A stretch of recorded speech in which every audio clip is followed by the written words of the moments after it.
I now give the floor to Ms. Natalie Boucly, Acting Deputy Commissioner General of the United Nations Relief and Works Agency for Palestine Refugees, to brief the membership via video link.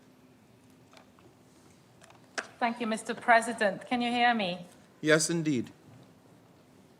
Thank you. Mr. President, Excellencies, the situation in Gaza is dire. 1.6 million people have been displaced out of a total of 2.2 million. It is the largest displacement of Palestinians since 1948. The scale of destruction and loss is staggering. Entire neighborhoods have been razed to the ground. More than half of the housing units in Gaza are reportedly destroyed. At least 154 UNRWA schools and other buildings have been turned into shelters overnight, and they now house 810,000 people. This is half of the displaced population. The Commissioner General recently went to one of these school-turned-shelter in Rafah. It was a heartbreaking experience. The shelter was massively overcrowded and unsanitary, with conditions of life that lack dignity. Hundreds of people share one toilet. Everyone was pleading for water and food, especially children. Children who should be in that school to learn and play, not to shelter from bombs. Mr. President, the sheer number of civilian casualties in Gaza is shocking. More than 11,000 people have been killed, according to the Ministry of Health in Gaza, including over 4,000 children. Among them are 103 UNRWA colleagues, mostly killed in their homes, the highest number of UN aid workers killed in any conflict. Whilst UNRWA cannot verify all civilian deaths, we can say that the number of our staff killed in Gaza is proportionate to the estimated number of civilian deaths. Earlier this week, the UN lowered its flag around the world in a mark of respect for these staff members. In Gaza, however, we continued to fly the UN blue flag high to reflect our determination to stay and deliver in near impossible circumstances. Some 5,000 UNRWA staff members out of our 13,000 total workforce in Gaza continue to work every day. And all the while, they're also displaced, bereaved, and living alongside the people they serve. They suffer the same deprivation, the same heartbreak. Yet, they find the strength to push through another day. I am humbled to be their colleague. Mr. President, nowhere is safe in Gaza. The Israeli authorities ask people to move to the south. However, no part of the Gaza Strip has been spared from bombardment. The military escalation in the south over the last few days defies the reassurance that people had received about moving south to be safe. Hospitals, mosques, churches, bakeries, and over 60 UNRWA buildings and schools have been hit across Gaza. 60% of our impacted facilities were in the middle and the south areas.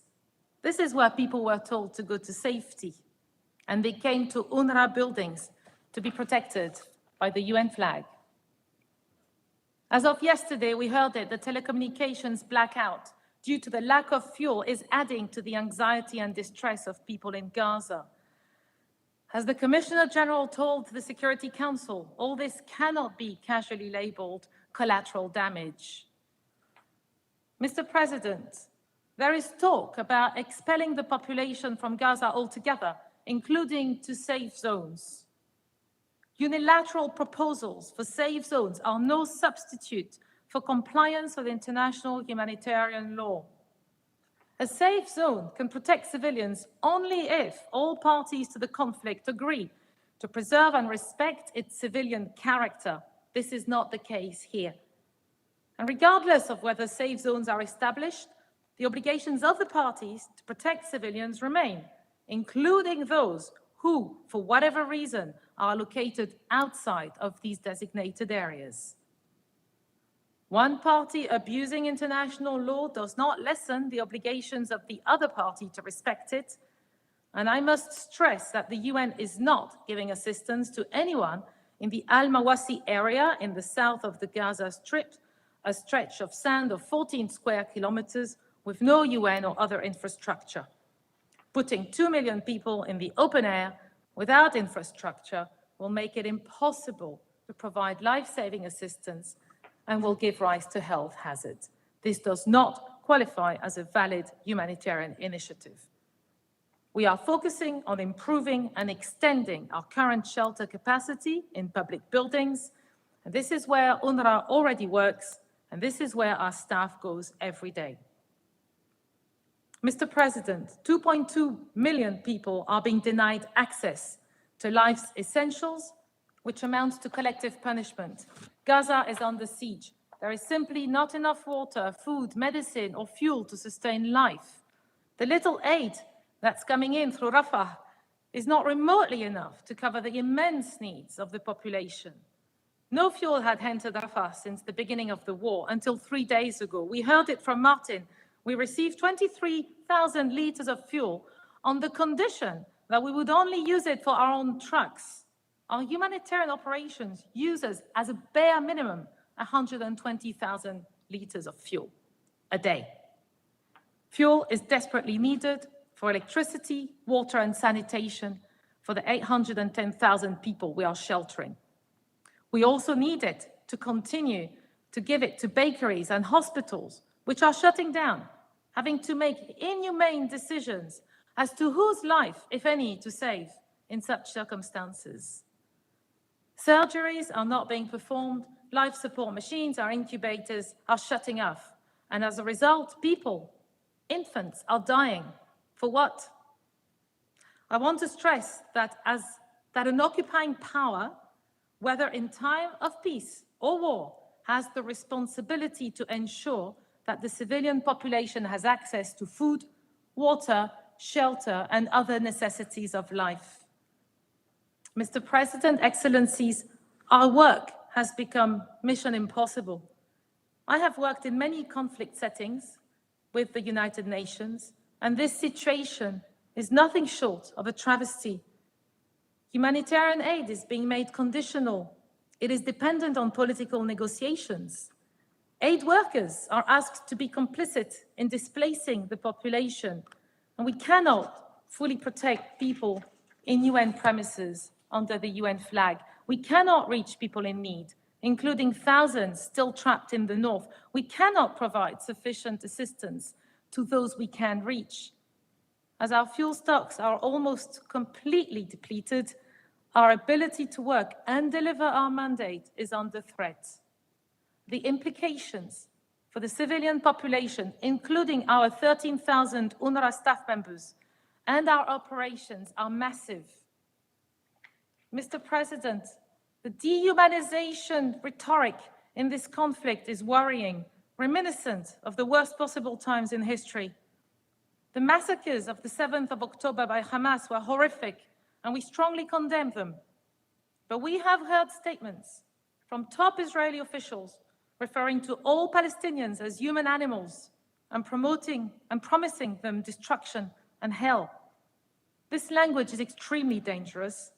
It makes what was previously unacceptable, acceptable.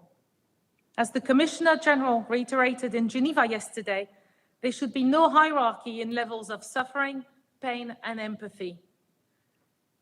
Mr. President, the whole region is simmering. There is anger and tension throughout, and it is manifesting in increased violence.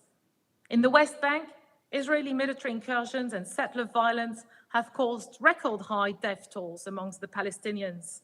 Movement restrictions are impacting our ability to run schools and clinics, affecting the refugee population. On the Israeli border with Lebanon, there are regular clashes and civilian casualties, and these are intensifying.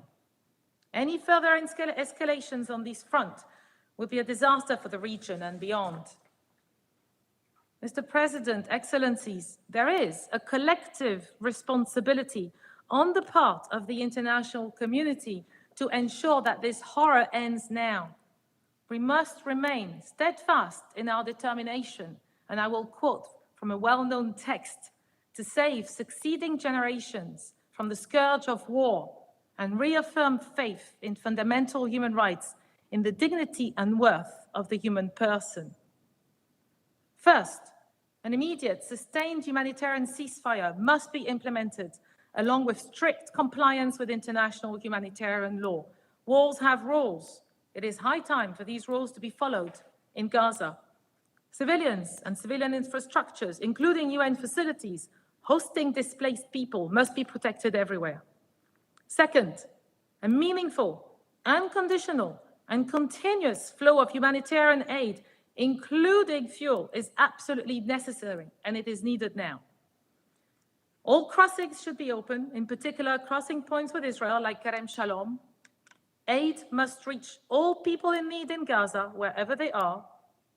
Humanitarian aid alone, however, will not cover the needs of people in Gaza. It must be complemented by the private sector and public municipal services like water and waste management. Commercial lines must be reopened so that shops and retailers can replenish their stocks. Third, and last but not least, UNRWA still needs funds. We are grateful to the countries that announced new contributions in the past weeks. However, our core budget remains underfunded.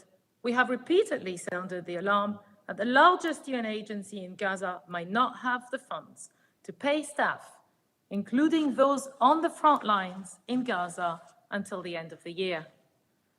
UNRWA is among the last glimmers of hope in a truly desperate place. Our services in the West Bank and Lebanon continue and are for many the only lifeline. I implore your governments to remain generous and ask those that have excluded the agency from their contributions to reconsider. We stand ready to engage with them. Finally, we must step back from the brink before it's too late. In terms of the aftermath, a genuine prospect of Palestinian statehood is critical to stabilize the region. It is in the interest of all, including Israel, to find a solution that allows Israelis and Palestinians to live in peace, side by side. At the moment, no one does, and no one probably will ever, unless a fair and lasting political solution is found to this conflict. This is no way to live. Thank you, Mr. President. I thank the Acting Deputy Commissioner General of the United Nations Relief and Works Agency for Palestine Refugees.